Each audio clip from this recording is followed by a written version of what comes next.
Here to talk about very, very important things that I wish I would have known when I was your age, because I was just like you. I was once sitting here, Mrs. Marnaka was my first grade teacher, so I went to SJV.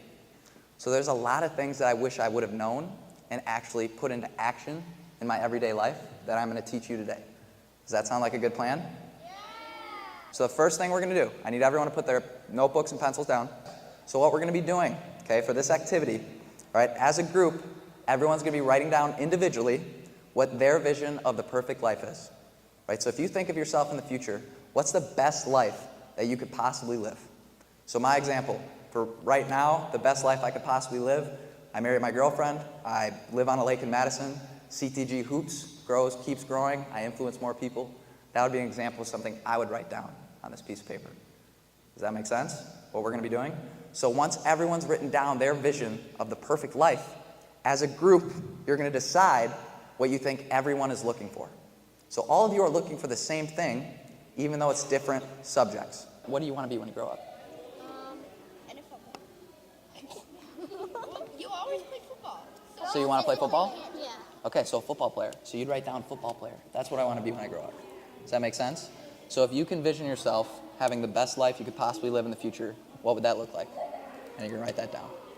Now, as a group, you're deciding, okay, and trying to agree upon what you think you're all looking for. Okay, then I need you to pick one person in your group to stand up and hold your piece of paper, and then when I say go, everyone's going to go back to their seats. All right, so what we're going to go through is we're going to look at our examples that we wrote as a group. Okay, what's your name? Katie. Katie, okay. Katie's group, what do you think you're all looking for? Helping people and animals. Okay, that's actually a very, very good answer. Okay, and I'm not going to reveal the right answer just yet. That's beautiful. Great job. What's your name, buddy? Ford. Ford? Yeah. Ford, what'd your group decide? To be happy and have the perfect life. Okay, to be happy and have the perfect life. Beautiful answer. What's your name? Audrey. Audrey. Audrey, what'd your group decide? Happiness in life. Happiness in life. Beautiful answer. Okay, James, what do we got? Have a successful life and chase your dreams. Successful life and chase your dreams. Okay, great answer. What's your name? Elena. Elena, what'd your group have? To have a happy life. To have a happy life. Another beautiful answer. What's your name, buddy? Andrew. Andrew, what'd your group have? Have a good life. Have a good life. I like it. Very descriptive. Okay, the reason I did this activity is because we're all looking for the same thing. So every single action that everyone takes in life is all looking for this one thing. Okay, and 3 groups, I think, had the correct answer, right? And that's happiness. Okay, it's happiness. All right, so you did a great job if you answered that. The reason I'm going to talk about it today is because as you get older, happiness is going to get harder and harder. Right now you're a kid, soak that in. Okay, I wish I could be where you are today. All right, happiness is very easy. But right now I'm doing this speech to try and prepare you as you get older, because that happiness is going to be harder to get. Okay? If you're in a sport, how do you get good at a sport? You have to do what, Tom? Practice. You have to train for it. Okay? Is happiness any different? No. You have to train for happiness. Okay? So you were right, buddy. You were right. That was the right answer. Okay? So we have to train ourselves for happiness. So do you think it's getting and acquiring this perfect life? Or do you think we have to train the brain and how we act inside of us to have more happiness? Which one do you think it is? Inside of us. Okay? So yes, it's possible that that perfect life could make you happy, but you don't need anything to be happy. Okay? So that's what I'm here today, is to try and help you do that. Does that sound good? Does that sound fair? Beautiful. Okay, so everyone with their pieces of paper, what they're going to write down is something called, big word, illusions of happiness. Illusions of happiness. All right? If you need help spelling, right here. Okay? Does anybody know what an illusion is? You see something, but it's not real. That's beautiful. So I drew an example here. Okay? Raise your hand if you see a cup or a vase in this picture. Beautiful. So we got 10 of you see a cup and a vase. How many people see 2 faces? Raise your hand. Okay, so about 30 of you. Okay, so all of you, 40 of you, okay, 10 of you saw something different than the other 30. All right, so this is what we call an illusion. So today, I'm going to talk about the things that people think happiness is, but it's actually not. Does that make sense? Are there questions? You can raise your hand if you're confused. Is anybody confused? We all got it? Beautiful. Okay, the first thing we're going to write down, kids, happiness is not a 10 in your notebook. Happiness is not a 10. So if we look at my scale here, can everybody see this drawing that I'm pointing at? Beautiful. Okay. So at the bottom we have 0. So I would describe this as sadness in terms of the scale. Okay. 10 is what most people think happiness is, right? So that perfect life. Someone raise their hand for an example of a perfect life that they put down. Get rich. Get rich. Beautiful. Now, is getting rich fully in your control? Can you just immediately get rich? So do you think that's a problem if we put our happiness depending on that? Yes, right? Because if you don't get that and your whole happiness is dependent on getting rich, we're in some trouble if that doesn't happen. Does that make sense? Okay. Another way to think of 10. How many of you have sleepovers with your friends? All of you? Is that a pretty fun experience? Yes. Okay. But does that last a very long time? No. That's what we call a pleasure or short-term happiness experience. So that's a 10. All right, 5 is what I like to call the highest form of happiness, and that's peace. Okay? Does anyone want to tell me what peace means? That's beautiful. So calm and relax, and it's basically like life can throw anything at you, and you're going to be okay. That's kind of what peace is. Does that make sense? Yes? So what I want you to do is I want you to rank these in your notebook. So if we rank from highest to lowest, what would be first, a 5 or a 10? You, buddy, in the blue. 5. Okay, so 5 would be 1, 10 would be 2, 0 would be 3. Does this make sense, everyone? No? Who said no? It's okay if it doesn't make sense. Yes? Okay. So 5, is that short-lasting happiness or long-lasting happiness?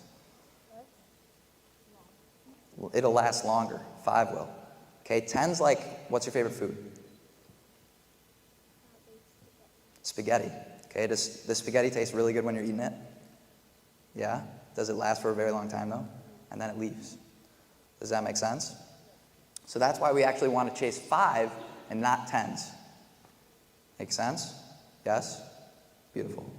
Okay? The second one, kids, is happiness is not a rainbow. Happiness is not a rainbow. This first drawing, right here I have a rainbow, and what's at the end of the rainbow? Pot of gold. Okay? So people, most people, I should say, okay, think that they have to do things or acquire things to find happiness. Okay? So they think they have to do something to get happy. All right? But in reality, happiness is always there. But it's just covered by what I like to call happiness boulders. So we can't always see it. Does that make sense? Okay? So an example of a happiness boulder, okay, for one of you could be if we pick on somebody, right? A lot of times if someone picks on someone, right, what are they trying to do? They're trying to make themselves feel better, right, by thinking that they're above the other person, right? So is that a boulder covering that happiness? Yes or no? Yes. So the only thing you can actually do is remove the things covering it. Does this kind of make sense? So, no? Okay, that's okay. So another example, okay? When's the only time you can experience something? In the future, past, or present? The present. Great answer, right? So the only time we can experience something is the present moment. So if we don't live in the present moment a lot, do you think it's blocking some of our happiness? Yes. So another example of a boulder could be when I'm not present. Does that make sense? And then later in this speech, what I'm going to get to is the biggest boulder covering everyone's happiness. Okay, the third one, it always comes back to a baseline. Okay, happiness always comes back to a baseline. All right, fifth graders, you heard this in the previous speech that I had. What does this mean? You want to go for it, kid? No? That's okay. Okay? So, how many of you remember Christmas? Okay? Do you all remember your favorite gift? Yes? In that moment, how happy did you feel? Very happy. What was the gift? PS5. PS5. So you were extremely happy. Okay? Do you think you were as happy as you were in that moment as you are now, or do you think it's faded? Not really happy. Not as happy as when he got the present. So this is what we call the happiness baseline. So no matter how happy we feel and how permanent it feels, we're always going to come back to a baseline, okay, internally. The same thing goes if we're sad, right? A lot of times when we're sad, does it feel like it lasts forever? Yes or no? Some of you are saying yes, some of you are saying no. For me personally, it feels like it lasts a very long time.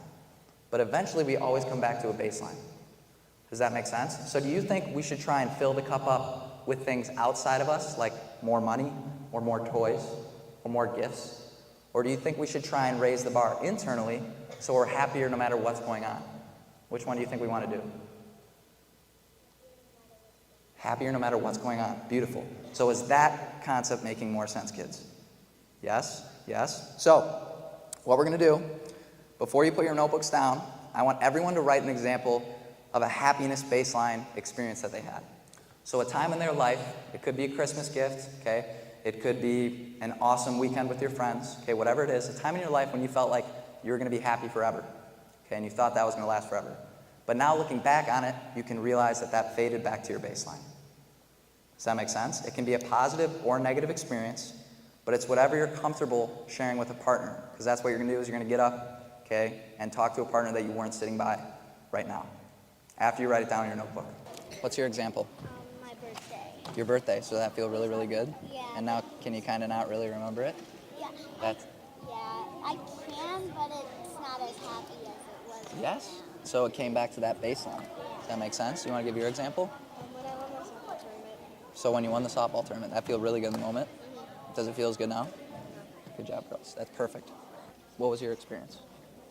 My experience was my birthday. Yeah, so that feel really good in the moment? Does it not feel as good now? Does that make sense, how it fades back to that baseline? Beautiful. So, James, who are your two partners? Logan and Colin? Okay. What was Logan's experience with happiness baseline? When he won a championship with CTG. When he won a championship with CTG. I like that example. That's a great example. Okay, and then does it feel as good now as it did when he won it, Logan? The happiness baseline? So when you won that championship, it felt really, really good, right? But now it's come back to that baseline since time has passed. Okay, so just remember, we want to raise that baseline instead of getting more things, thinking that's raising our baseline. Does that make sense, kids? Yes? That one make more sense than the Boulder one? Yeah? Okay. Now, what we're going to do is I'm going to talk about the biggest boulder covering not just my happiness, but everyone's happiness in the world right now. Okay?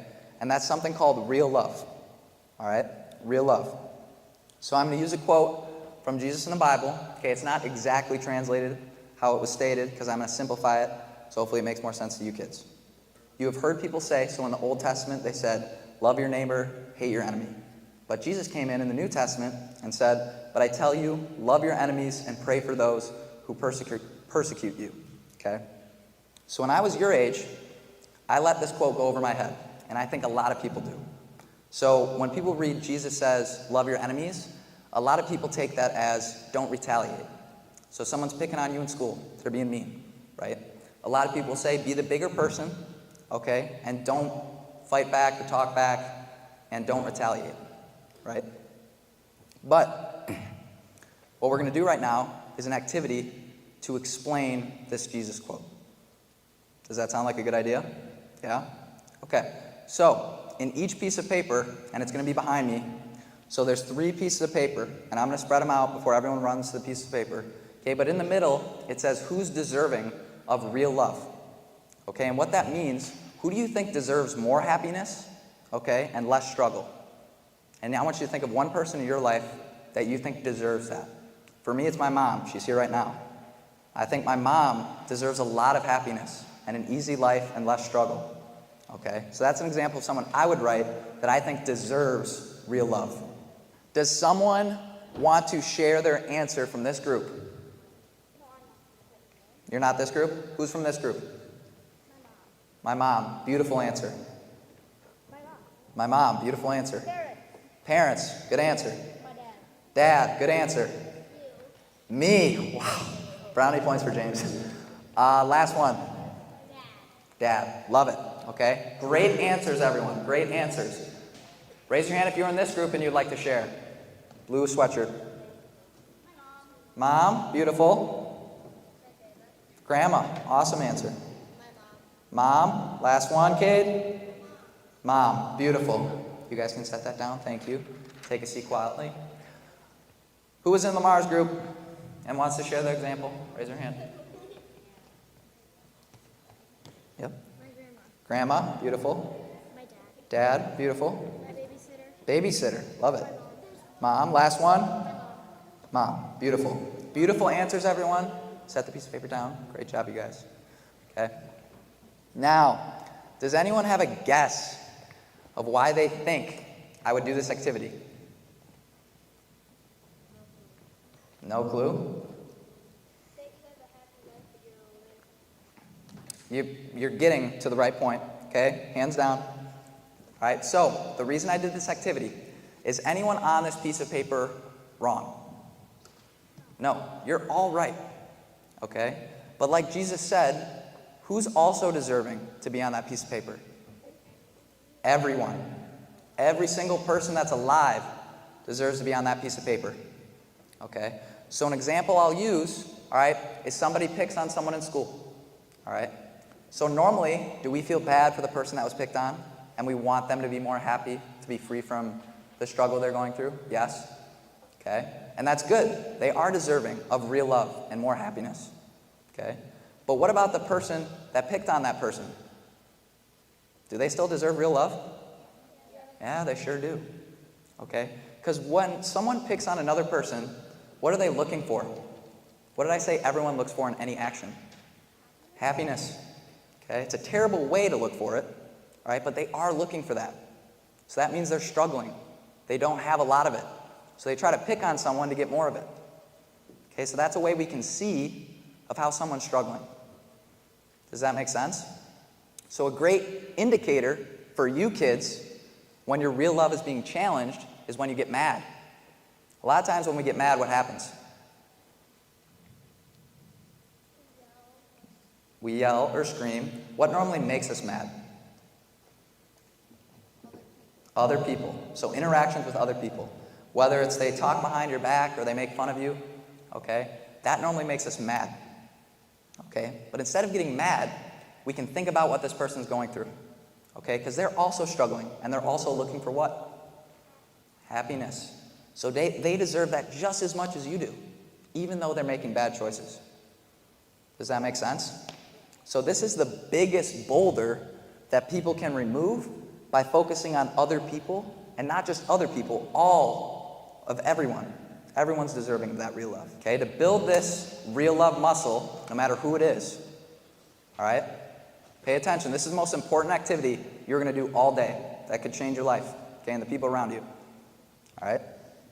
I want you to think of one person you have negative interactions with in your head. So it could be someone that's in your class that you might not like as much, okay, someone that's picked on you, things of that nature. But I want you to think of that person. Okay? Don't tell anybody who it is. Just think of it yourself. Okay? And when I say go, what you're going to do is you're going to close your eyes and you're going to pray to God for that person to have more happiness and to be free from their struggle. Does that make sense? So what this is doing, it's building your real love muscle in your brain. Okay? And that's going to make you a better person in translating that real love to other people. Okay? Is this going to make you feel better and more happy? Yes or no? Is it going to make others around you better? Yes or no? That's what matters. Happiness for yourself and happiness for other people. Sound good? Are there questions about this activity?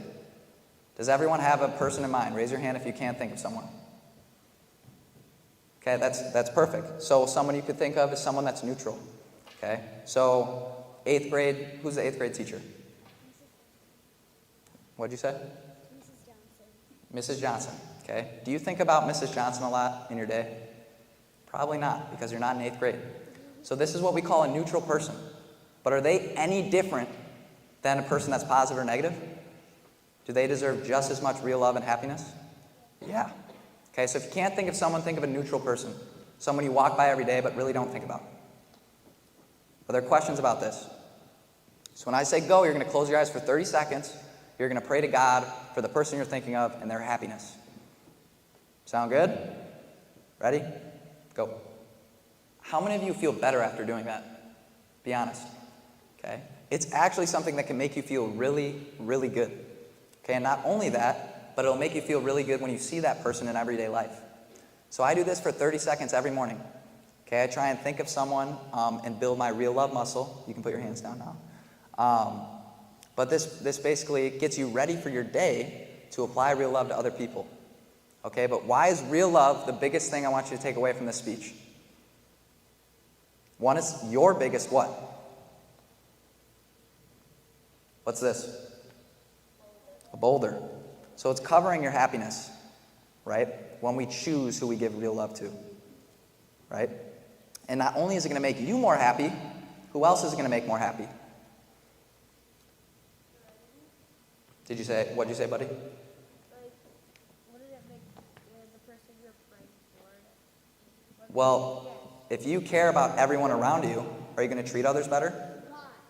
Yes. Yep. So if we care about everyone around us, are we going to treat people better, everyone? Yes? Is that going to make everyone around you feel better if you're treating everyone good? Yes. Yes. It's contagious. That real love is contagious, and it affects everyone around you. Does that make sense? So that's the one thing I want you to take away from this speech. Apply real love in your everyday life, and you will be happier, and everyone around you will be happier. Make sense? What's the most important thing you learned today?